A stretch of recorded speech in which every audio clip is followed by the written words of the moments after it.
general thoughts relating to the papers this morning.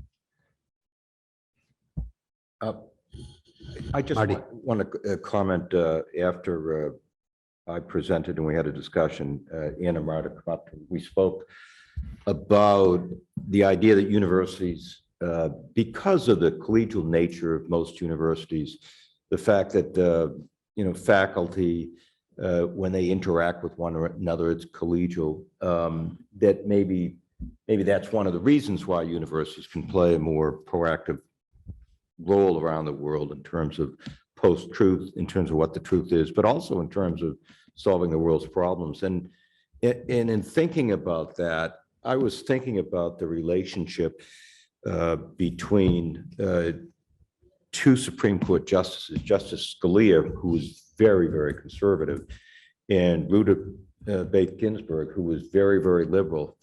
And those two had great discussions from totally different perspectives. And till both of their deaths, they spoke of one another in really positive terms. I guess to get at the issue that you raised, neither one of them would give up on their point of view, but I do think that there are examples, and that's one example, where we can have an honest, truthful dialogue where people have different perspectives. And that was just based on the discussion that we had. And I started thinking about Justice Scalia and Ruth Bader Ginsburg. Marty. Ricardo. Yes, I hope it was. Yes, I was puzzled by some reference done this morning, I think by Lee Miller, on the notion of infrastructure. It looked like there is some infrastructure here that favors post-truth, which is true, social media, Twitter, but I would like to make the point that there are infrastructures that favor truth. And I mean libraries. We have the open science paradigm. The open science paradigm means data are available for everybody. In Europe, they're mandatory.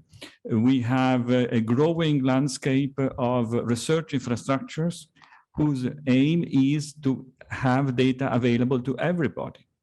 So, and coming back to Marty's remark, if you read the China Daily, which is a newspaper in China that tells non-English speaking people what happens in China, it is clearly false what they say about many things because it's government issue.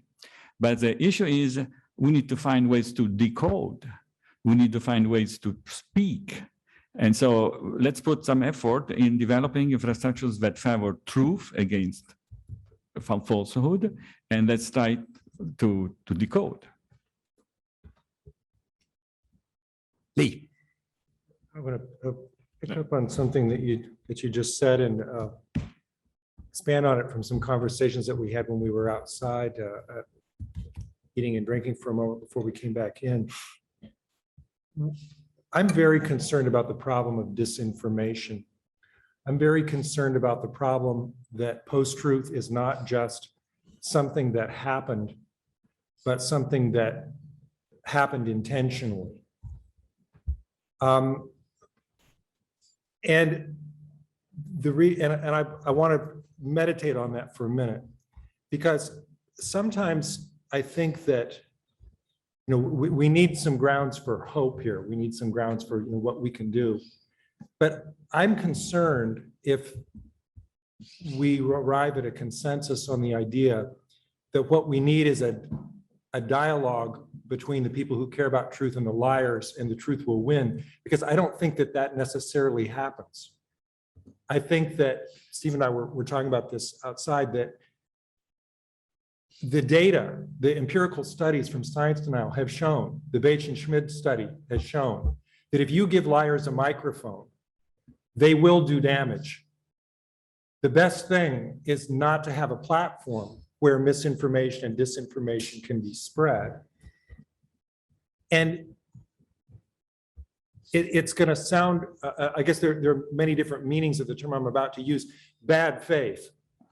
you cannot have an honest dialogue with someone who's arguing in bad faith. So to give a platform to somebody who's creating disinformation, amplifying disinformation, benefiting from disinformation, means that no matter how patient we are with the audience, no matter how much we listen and respect and have dialogue, the people who care about truth will be overwhelmed by the amplification of the liars.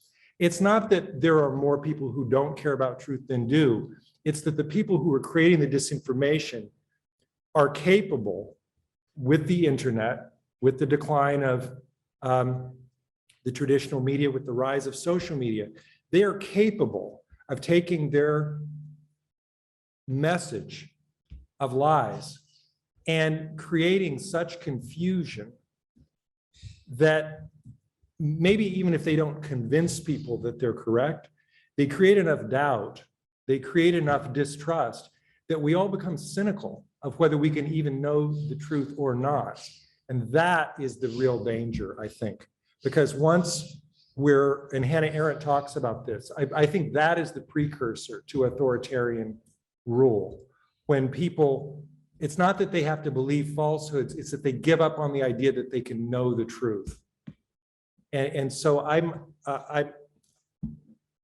genuinely interested in what other people's thoughts are on this, because I've just written this book called How to Talk to a Science Denier, and as Stephen pointed out, it's about a third of the problem, right? There's still the creation of disinformation and the amplification. And I feel like I don't have enough to throw at this problem. Even the solution that I proposed, if I think it's part of the solution, it's not clearly the whole solution. And I'm still at a loss, because I've been studying this for several years now, and I still don't know what to do about the problem of creating disinformation and stopping that and keeping it from being amplified. But I think that has also got to be part of the solution. To deny that post-truth exists, or to claim that we can overcome it through good faith dialogue, underestimates the problem, I think.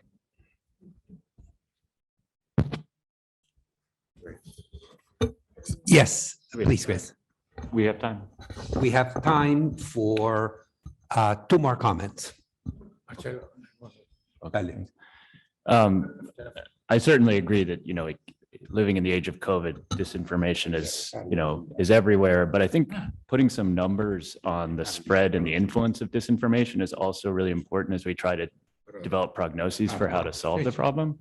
And the data, at least before COVID, were really a little bit reassuring to me. So for example, less than 1% of US Twitter users were exposed to misinformation from the Russian misinformation campaign. Only the average American could remember seeing one piece of misinformation. Our lab has done some research that linked behavior on Twitter to longitudinal survey data to see whether interacting with these accounts actually changed people's opinions, and found that, quite surprisingly, interacting with these accounts did not change people's opinions. And now there's another follow-up study coming out of a separate lab that makes the same conclusion, at least in the realm of the Russian influence appellation, which is obviously quite different than science denial and so on and so forth. The reason I make this point, though, is because a more recent study suggests that if you correct misinformation about the prevalence of disinformation, people actually have more trust in society. So my concern is if we make too big a deal out of disinformation, then we actually create a kind of false polarization, which is something that I've become really passionate about. That we need to keep this within bounds. Is it an existential issue about truth and democracy, or is it, and from an intervention perspective, if we invest a lot of effort into dealing with a tiny minority of people that are doing this versus, say, creating more inclusive identities, to Anna's point earlier, and certainly dialogue has some value there. I agree entirely that, if we concede too much and sacrifice our virtues and our values, it's a huge problem. But in terms of diagnosing the problem and the prognosis, I think we need to get some sense of the scale before we bet all in on correcting this information. Thank you, Monsignor, and then Ana Marta. I want to say, we in some sense need also to speak about religion in the media, because many of these theses say that was religion against to the development of human being, is religion that give not freedom to the people, is religion to make confusion in all things. And so we need only, we need also to know what are the contents of religion, but also to say to the people, religion is not responsible, it's just the contrary. As say Maritain, that was one of the composed of the first Declaration of Human Rights. He tried to put a foundation of the human rights, and they don't arrive to an agreement in concretely. But he say, of course, the foundation is the gospel, and if we don't have foundation, it's very difficult to persuade, to try to realize the human rights. So today we need also to speak about religion, also in the media, to say this is religion, but the people need to know what is religion, because they don't know what is religion. And I admire an American bishop, Barron, that have a center in California, is auxiliary bishop of California, it's Fire, I think it's Institution Fire or something like this, to speak about religion very well, with reason. So I think that also religion is important. Thank you. Ana Marta, our last Yes, intervention. thank you. I think it's important the question you have put, because yeah, how can we avoid the spread of misinformation and confusion? Well, the difficult problem is that we cannot go against free speech. And you cannot establish a ministry of truth, like in Orwell's 1984. So it seems to me that even if you need to follow legal paths in order to prevent some especially dangerous untruths or lies, the way should be self-regulation by society. And this is why I place so much weight on ethics and professional ethics and creating communities of trust. If you don't build trust from a bottom-up perspective, it's very difficult. You cannot create trust from a top-down perspective. From a top-down perspective, you coerce people, but you don't generate trust. And the issue the problem we are facing is a problem of trust. So how can you spread trust in society? You yourself mentioned the face-to-face relationships. In our short dialogue, we spoke about friendship and the role of friendship in order to create an atmosphere in which you can exchange different views, and from a friendship you can accept almost everything, and you still are friendships in spite of huge disagreements. So perhaps through those kind of contexts of friendship, you can build from a bottom-up perspective. Yeah, I know that this is not the magic solution, but it's a human solution. Thank you so much, Ana Marta. Again, like with the issue of religiosity, a comment that I'd like to make is as follows. 100 years of basic research in what we now call cognitive neuroscience has a very, very powerful story to tell. Children are wired to operate on the environment. Children, and this is from Jean Piaget to Vygotsky, to Jerry Bruner and his disciples. This is a fundamental lesson.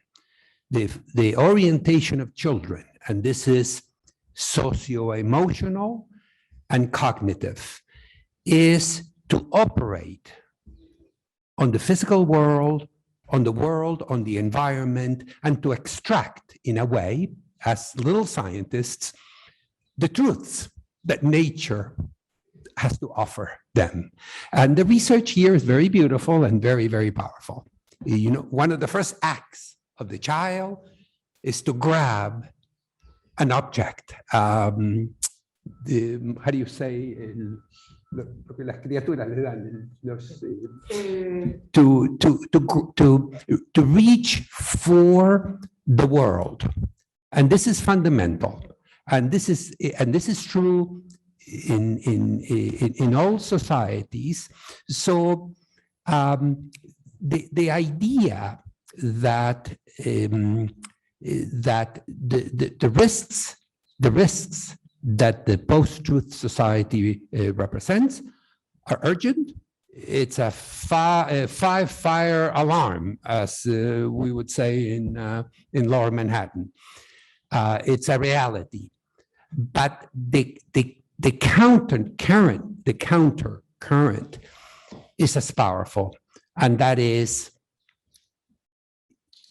human development flows from an orientation towards the world, towards operating in the world, and towards extracting truths and predictability from the world.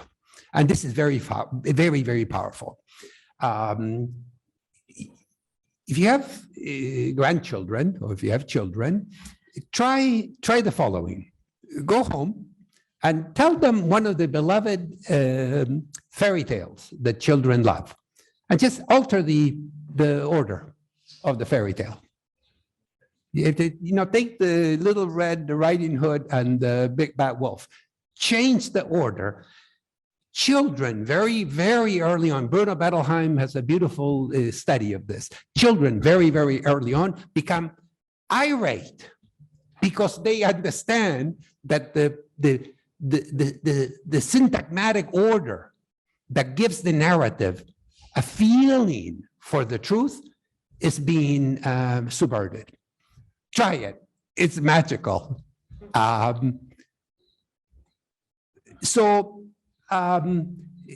Again, this is a matter of perspective. The post-truth is a very, very dangerous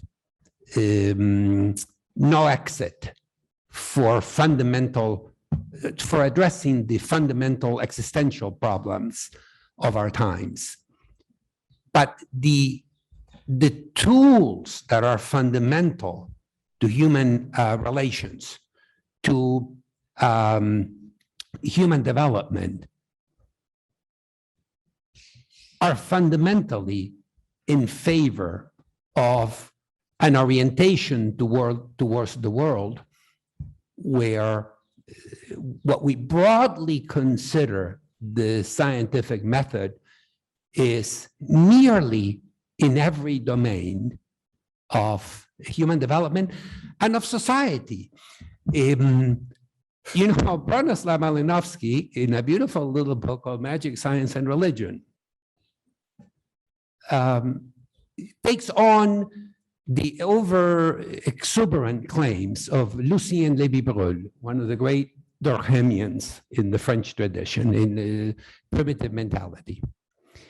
And what Malinowski shows brilliantly is